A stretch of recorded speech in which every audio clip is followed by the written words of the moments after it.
ಇನ್ನೊಂದ್ಸಲ ಸಸ್ಪೆಂಡ್ ಆಗಿದ್ದರು. ಇವರು ಸ್ವಯಂ ಘೋಷಿತ ನಾಯಕರು, ಒಂದು ರೀತಿ ಹಿಟ್ಲರ್ ಅಂತ ವರ್ತನೆ ಮಾಡ್ತಿದ್ದಾರೆ. ರಾಷ್ಟ್ರೀಯ ನಾಯಕರು ಕಾದು ನೋಡ್ತಾ ಇದ್ದಾರೆ.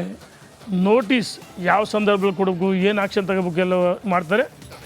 ರಾಜ್ಯ ಬಿಜೆಪಿಯಲ್ಲಿ ತಾರಕಕ್ಕೇರಿದ ಬಣ ಬಡಿದಾಟ. ತಡರಾತ್ರಿಯೇ ದೆಹಲಿಗೆ ಆಗಮಿಸಿದ ಯತ್ನಾಳ್. ಹೈಕಮಾಂಡ್ನಿಂದ ಕ್ರಮ ಪಕ್ಕಾ ಎಂದ ರೇಣುಕಾಚಾರ್ಯ.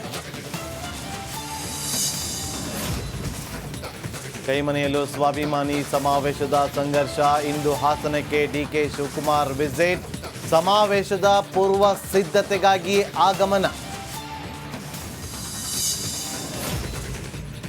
ಜೀವ ಆತ್ಮಹತ್ಯೆ ಕೇಸ್ನ ವಿಚಾರಣೆ ಚುರುಕು. ಇವತ್ತು ಸಿಸಿಬಿ ಮುಂದೆ ಕನಕಲಕ್ಷ್ಮಿ ಹಾಜರ್. ಉದ್ಯಮಿ ಸಾವಿಗೆ ಸಿಗುತ್ತಾ ನ್ಯಾಯ?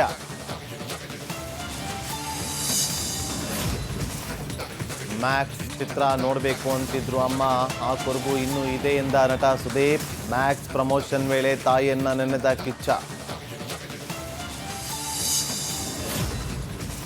ಬೆಂಗಲ್ ಚಂಡಮಾರುತದ ಅಬ್ಬರಕ್ಕೆ ದಕ್ಷಿಣ ಭಾರತದ ತರ ಮಂಡ್ಯ, ಮೈಸೂರು, ಕೋಲಾರ, ಚಿಕ್ಕಬಳ್ಳಾಪುರದಲ್ಲಿ ಶಾಲಾ ಕಾಲೇಜಿಗೆ ರಜೆ.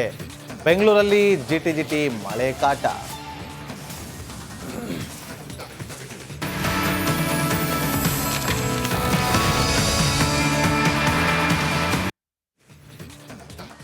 ನಮಸ್ಕಾರ, ಮಾರ್ನಿಂಗ್ ರೌಂಡ್ಸ್ಗೆ ಸ್ವಾಗತ.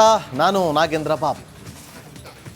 ದರ್ಶನ್ ಬಿಜೆಎಸ್ ಆಸ್ಪತ್ರೆಯಲ್ಲಿ ಚಿಕಿತ್ಸೆ ಪಡಿತಾ ಇದ್ದಾರೆ. ರೇಣುಕಾಸ್ವಾಮಿ ಕೊಲೆ ಪ್ರಕರಣದ 2ನೇ ಆರೋಪಿ. ಇನ್ನು ಉಳಿದಿರುವಂಥದ್ದು ಅವರ ಮುಂದೆ 10 ದಿನ ಮಾತ್ರ. ಆಪರೇಷನ್ ಯಾವಾಗ ಅನ್ನುವ ಚರ್ಚೆಗಳು ನಡೀತಾ ಇದೆ. ಈ ನಡುವೆ ರೆಗ್ಯುಲರ್ ಬೇಲ್ ಅರ್ಜಿ ವಿಚಾರಣೆ ಕೂಡ ಹೈಕೋರ್ಟ್ನ ನಡೀತಾ ಇದೆ. ಇದೆಲ್ಲದರ ನಡುವೆ ಎಲ್ಲರಿಗೂ ಕುತೂಹಲ ಇತ್ತು, ದರ್ಶನ್ ಹೇಗಿದ್ದಾರೆ ಆಸ್ಪತ್ರೆಯಲ್ಲಿ ಅಂತೇಳಿ. ಆಸ್ಪತ್ರೆ ಬೆಡ್ ಮೇಲೆ ದರ್ಶನ್ ಮಲಗಿರುವ ಫೋಟೋ ರಿಪಬ್ಲಿಕ್ ಕನ್ನಡಕ್ಕೆ ಲಭ್ಯವಾಗಿದೆ. ರಿಪಬ್ಲಿಕ್ ಕನ್ನಡದ ಬಳಿ ಇದೆ ದರ್ಶನ್ ಆಸ್ಪತ್ರೆಯಲ್ಲಿ ಮಲಗಿರುವಂಥ ಫೋಟೋ.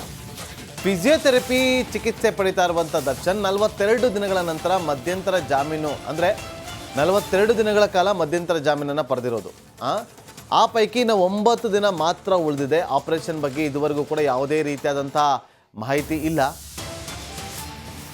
ಈಗ ನಿಮ್ಮ ಮುಂದೆ ನೋಡಿ ಆಸ್ಪತ್ರೆಯಲ್ಲಿರುವಂತಹ ದರ್ಶನ್ ಫೋಟೋ.